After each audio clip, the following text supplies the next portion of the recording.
I wanted to complete a public event and see what the fuck that was. That game's bad. I think that game is it's like, this will sound harsh. I think it's shitty. I think it is like the exact opposite of what people want out of a Fallout game. And I think on top of that, it does not run or execute particularly well. So it's very buggy. It is fucked up in the way that online games can be fucked up, like players disappearing, like the party stuff. Yeah, we acting had some weird. Yeah, bad matchmaking stuff. That stuff in the video. I saw someone yesterday talking about their experience post-patch, still having even worse networking experiences and all that sort of stuff. I think structurally, it's just this bizarre thing that just I'd like to see like what's the PowerPoint for, like, hey, here's the game we want to make. What does that look like compared to what this is? Like, what was the core idea beyond, like, I don't know, let's make an online Fallout game. Like, so, what was the goal? Let's set it up. It's full price. Yeah. $60 game, right? $60 game, no monthly fee, no nothing. So you buy the game. Two tiers above that if you want to spend more and get, but no ongoing fee. But a shop where you can buy plans to build more stuff and also cosmetic stuff. And it is a fully multiplayer experience with 24 players per server. Yes. Very few actual quests, from what I understand. It is the full world and framework of a Fallout game with none of the characters or story. Yeah. Basically. There's kind of a main quest that guides you along through audio logs, right? Right. And so it seems like that, and the game kind of gives you a lot of tutorial stuff through those audio logs in a way that feels very slapdash and like, oh shit, we need to teach people how to build a camp. So we're gonna have someone go like, I always loved camping as a kid. Now I get to do it all the time. But not someone saying that, just an audio log. Just an audio log of someone saying that. Because there's not NPCs in the world. They're like, we found a human vendor or a super mutant vendor that was like that I was surprised. But generally, yeah, it's you walking up to computer terminals and in some ways that's almost like a truer to the concept take, because after a nuclear war, you're like, yeah, there's no one out here. It's fucked. In their defense, not that this justifies the nature of the game at all, but at least in story terms, like, you are basically the first vault to open up after the bombs. So, like, there is a story justification for why there are no other humans, because they're all still asleep in vaults. But what about, like, the raiders in Fallout 3? They didn't come from a vault. I guess not. But there are people who survived. So and so the thing you or are they the descendant of people who came out of vaults? I don't know. This is a prequel. Like, I went back and looked at their story setup for it, and this is set before the other Fallout games. Right. So the idea, though, is that you're getting out there, and there were people who survived the attack, and some people who, got this disease or whatever that turned them into scorched. And those are the enemies in the game. They're not ghouls? They're not ghouls. Okay. There are ghouls. And you will, fight them, and they can be armed with any weapon, guns. They're still smart enough to use a gun. You see any of the T-posing ghouls? No. I've seen a lot of clips of just ghouls. Lines and lines of ghouls are running at people. Well, fully that's truly scary. Out. I mean, that's way scarier, honestly. That's pretty creepy. I just would... Yeah, kind of like you said, like hearing their internal pitch for this, like, why did they leave out characters and storylines? Why did they want to? I get, I guess on some base level, like, hey, what if we made a multiplayer Fallout game? Yeah, okay, but it doesn't have any of the stuff that especially like even Fallout 4 had character to it. It had like likable, interesting plot lines and stories, whereas this is just like some voice or some terminal you read saying like, shit's bad, we need to do this. The closest I've come to like a human voice, and I don't know if you ever get to see these guys in game. My guess is you don't, but pretty early on the quest leads you in the direction of a crew called the Responders, and they're a volunteer group of people trying to help in the wasteland. And so you find an empty church that has terminals where the responders were, and you're like, well, where did the responders go? And you find a bunch of bodies that are a bunch of the responders. But then you get to public events, which is like, there'll be spots on the map that have like, hey, this public event just popped, and you have 20 minutes to do this thing. And it's this multi-step little thing of like, I got to find these items, feed them to this machine, and then monsters try to attack the machines, and I need to shoot the monsters to keep them from blowing up the machines, and then everyone who participated in the event gets some shit at the end of it. That's one of them. There are a handful of them. Yeah, very MMO-ish type stuff. Yeah, and so when those are set up, you get radio transmissions forced to you. Not like, hey, turn on the radio and you'll hear it, but like a this is coming, you're getting dialogue that sounds like it is coming from someone in the moment. That sounds like it is someone saying, like, there's an attack over here. Yeah. So, like, if that person's dead or an AI, or, well, maybe it's an AI. Fuck, who knows? But, like, if that person is dead, that would be a weird transmission for them to have recorded before they died. But I guess considering this exact scenario happens once an hour or something, maybe they recorded it once, died. The point is, you see all these signs of inhabitants, but you never have any expectation of actually meeting any of them. It's like, right? Yeah. And so it just becomes like the environmental storytelling joke at large of just like, here's a skeleton with an item on it, and you pick up the item, and, oh, it's a good thing this skeleton recorded an audio log before she died, and now I get to hear her talk about who she was, and why do I care? It's bizarre. Also, like, every town just full of closed houses that you cannot go into. Exactly. And explore. Yeah, like there are indoor environments that actually have a load between them. So like when you'll go to an area and be like, and I don't know if that's a full instance or if that is just it's an internal area and then anyone else could go in there. I'm not sure. So you'll see little spots like that, but yeah, it's also a lot of houses that are completely boarded up and not locations that you can visit in the game. It's just like you'll go into a town and be like, oh, well, there's 3 buildings I can kind of walk into, and one big one that has a load before I get into it, but then a bunch of boarded up shit that is, just set dressing. And it's just fucking weird, man. I don't like, and that's why I wonder about the pitch. Like, was the pitch like, hey, people loved base building, what if they could do it together? Because that is in the game. You can build a base and find plans and all this other stuff, but you have to like really play through it to find all the plans for all the stuff you might want to build. To me, at least, that in and of itself is not a bad thing to have. It's just not. It can't be the only thing. Like, I would not engage with that very heavily. No, yeah. But the stuff I would want to engage with that is typical for those games is just not there. Right. And so you're left with not a lot to do. And so it's weird because it doesn't seem like, sorry. No, go ahead. I was going to say there doesn't seem to me much of a sense of permanence at all, because every time you play the game, you're on a different server with different people. And I know you don't select a server. You can team up with a person and go in with them. You can save your camp, right? Yeah, like your camp travels. So sure. But like, there are never going to be any kind of long-term rivalries or any kind of factions or any really high-level emergent sort of player interaction happening.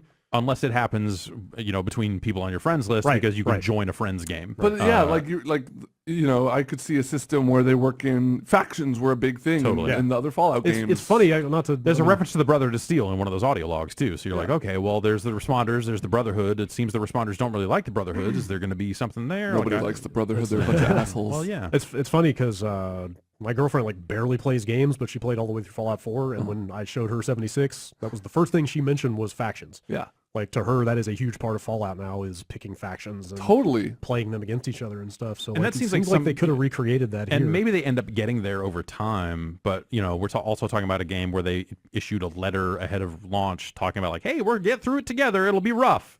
It's going to be buggy. Remember, fuck. It feels like a couple Game of the Years ago, there was just a feeling of, it was kind of right around the time that a lot of early access games started opening up on like the Steam marketplace, and not AAA games, but just, little $15 early access games here and there. And I feel like it was around then the idea was posited, when are AAA games going to start doing this? Because if it doesn't stop here, it's going to keep going. And Fortnite is technically an early access game. Yeah, but this just feels so alpha. Honestly, it felt like an alpha. This is not labeled as such. It feels like a game missing like all of the content. Yeah. I could even put up with the bugs if there was just more there to do that I was interested in, but it feels like a proof of concept for a video game. Yeah, it's like, hey, we got the online working. It's like, great, now put all the content in. And they're like, wait, what? No, you already gave us $60. You said we need to ship it now, so we'll work on the content next year. Did you follow much more of the main quest line? Because I'm curious where that goes. I've kind of moved in that direction, and where it goes is like, so the Vault Overseer has a mission to find some nuclear warheads. And so you're kind of chasing her as she goes from place to place, and all you find is a chest full of items and another audio log. So you find the audio log, and it's like, all right, her next audio log is at the high school. Go there. And you go there, and here's another box, another audio log. She's going to be a skeleton when you find her. I mean, yeah. Like, of course, right? I mean... But does the quest design ever evolve? Because from what I saw, it was like, collect X number of thing, or go here and use... stationary object? I didn't even, yeah, no. Like, is it all just more of that? It was like, go here, look at this thing, or go here for this public event. But I mean, without characters in the world to interact with, like, what else can they do? That seems like that's the extent of what they can give you to do. Yeah, I mean, admittedly, I've not played through the game. Someone asked me yesterday, like, hey, when you think your review's going to go up? And I'm like, no one on staff wants to play any more of this video game. Like, I'm not going to subject myself to another 20, 30 hours of this fucking mess. It's really upsetting. To put a number on it. My number is fucking don't play this game. Like, Fallout is one of my favorite franchises. Fallout 3 is Fallout 3 is in my top 10 favorite games of all time. I'm a 4 apologist. I love New Vegas. I kind of came to terms when they started talking about this game that it wasn't going to be for me, and kind of, totally. Like, I knew that. I knew going in, this is not going to have what I come to Fallout for. But the fact that it just doesn't have anything, man, it just seems so barren. It just seems so off the mark. of just like, what?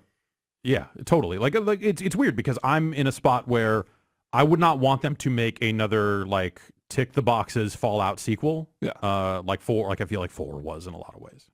Like 4 was the breaking point for me on the formula in terms of just like you have to either do better on the like bug front and make this thing run better across the platforms you're issuing it on. And make it like a more polished experience, or you need to like make more radical and interesting changes to the formula. And I'm sure for some people the base building was exactly that. So, so take that for what you will. But so at least Fallout 76 is something different, but it's like, it's different in a way you're like, this doesn't seem like a full product. Like this doesn't seem like a complete game. It doesn't feel like, oh, well, we went a different direction and maybe you like it, maybe you won't. It feels like they went halfway in a different direction and went like, hey, they'll buy it, whatever. Put it out. And that's bizarre. How's the interaction with other players on your server? Do you trade with them? When you hit level 5 or 6, so yeah, you can trade with other players at any point. And then I think it's either level 5 or level 6. When you get to that level, you can turn off pacifist mode. And once you do that, then it becomes you get that concept of like, I'm flagged for PvP or I'm not flagged for PvP. Okay. And so that you have the interactions of like, oh, a player shoots another player. That's a hostile action, but the flagging doesn't happen until the other player responds in kind. So like, and you do reduced damage to a player unless that player responds in kind. And then you're like, okay, now we're fighting. Okay. Reduced damage, but can they still kill him? Like if I follow a guy around. I think it'll take way more time, but you can't. So, and then the idea what is that guy going to do? Log out.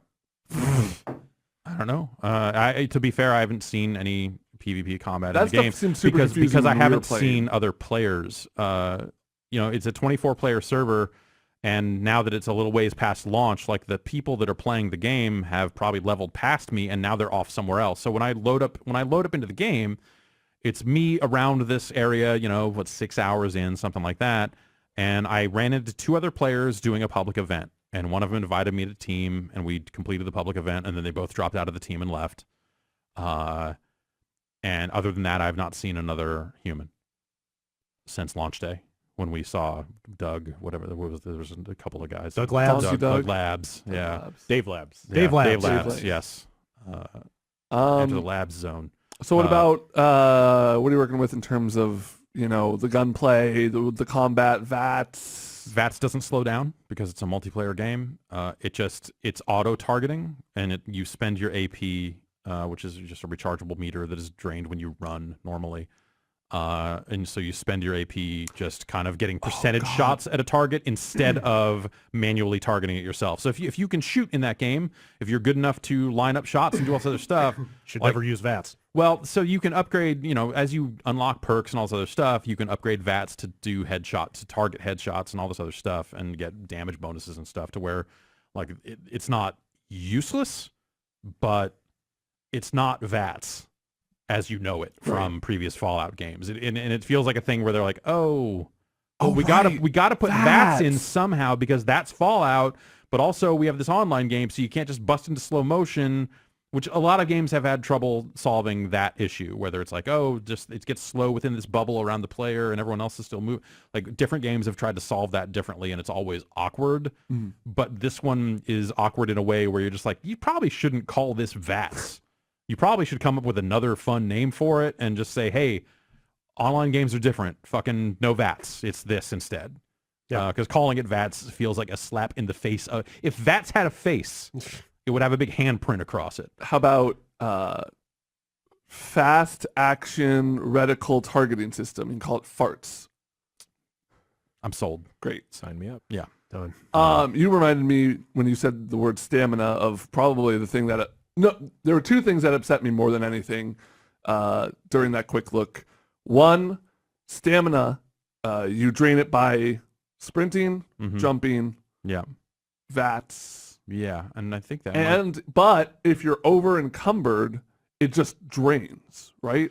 It drains when you walk. If you stop moving, you will get your stuff back. But yeah, when you're encumbered, your movement is a lot slower. You know, the encumbrance issues of previous Fallout games are there, but the also thing is, you could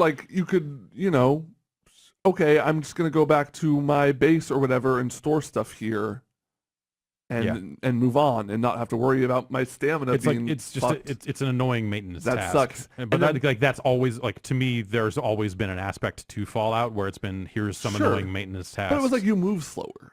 Yeah, and you can't fast travel. Yeah, that was the other thing. Well, in the absence of a bunch of quest content, they have to make like upkeep to like an active component of the game, and right? food and drink is a part of the game as well, like keeping those meters filled. And when they drain, you'll have it'll have a further reduction in your stamina and some other stuff like that.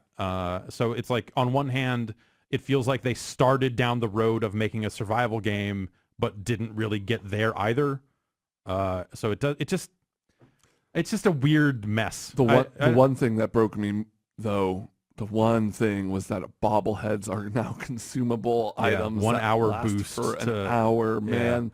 Fuck that. That's like that's like an active slap in the face. And then you start to wonder, fans. like, okay, do they start just selling packs of bobbleheads in their in-game store? Oh, look, there's a new vending machine, and you get a random bobblehead when you put in a quarter. You don't need a vending machine. They've got an in-game store and an in-game currency. Now it's a loot box. It's all...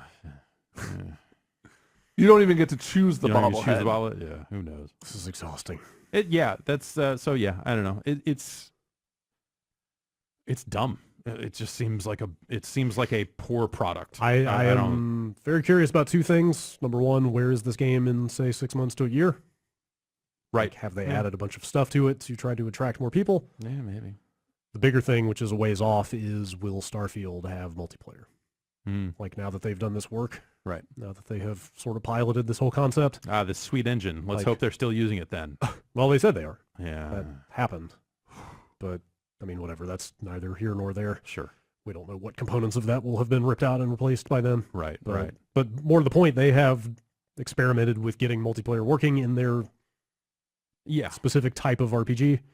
And that part works, so I wonder if we can just expect all of their games going forward to have some multiplayer. I don't know that I have an issue with the concept of multiplayer in these games. I think you could make that work. I just feel like this game is not... This game is built like a prototype to prove that could work in some other better game that comes out 4 years later or something. This just seems like not there.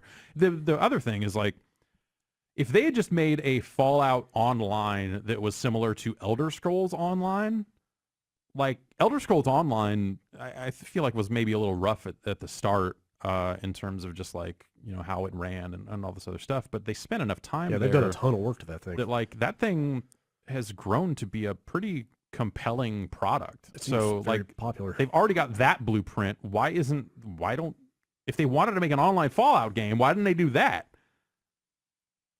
Well, maybe it would sacrifice the audience they already have for Elder Scrolls Online. But I haven't played ESO or even seen it since it launched, but my understanding was, didn't they kind of work backwards to make it more like an Elder Scrolls game? A little bit. Because when it launched, it just felt like an MMO. Yeah.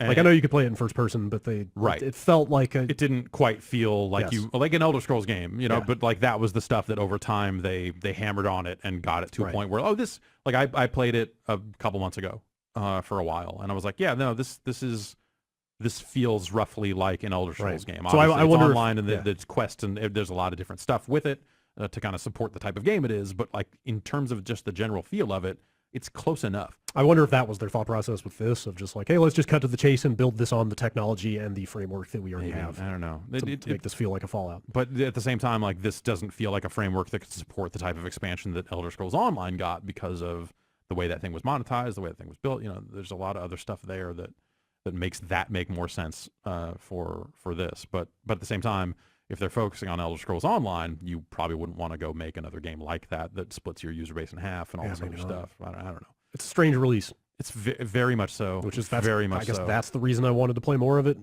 more than anything. Yeah, I think that maybe is what drew me back to it as well. Is just like trying to wrap my head around like, why would you do this? And I don't know that I have the answer, because it seems like in the run up to release, like everything post announcement was, it was not full on no mutants allowed type of revolt, but people were not into the idea. Generally speaking, it seemed like that there was just a lot of resistance out of the community. Like you didn't find a lot of people going like, finally a Fallout game for me, or man, this is the direction I've wanted them to go in for all this time. It was just a lot of people going like, nope, this doesn't look like anything. And as more details got out about like, hey, you're mostly walking up to terminals and hitting it. It's hey, you like that robot detective? Nope, none of that. They said during the press conference that it's going to have like all the things you love about Fallout. It's going to have quests. Yes, it has quests. I can confirm it has quests. Turns out quests can mean a lot of things. Yeah, and I'm sure that they keep working on it, because why wouldn't you? But I'm curious to know how well this did and how well it will do kind of as word of mouth begins to spread, because like I said, it seemed like people were not really, and coming out of the beta, it seemed like you either heard nothing because no one was talking about it, but the talk you did hear out of the beta, I feel like a lot of it was people going like, no, this is super not what you want out of this. And then maybe there's some quietly happy people that are just building bases and they're like, finally, I can show my bases to my friends more easily, or whatever it is. But yeah, like it's a bizarre turn for the franchise. Indeed. Yeah.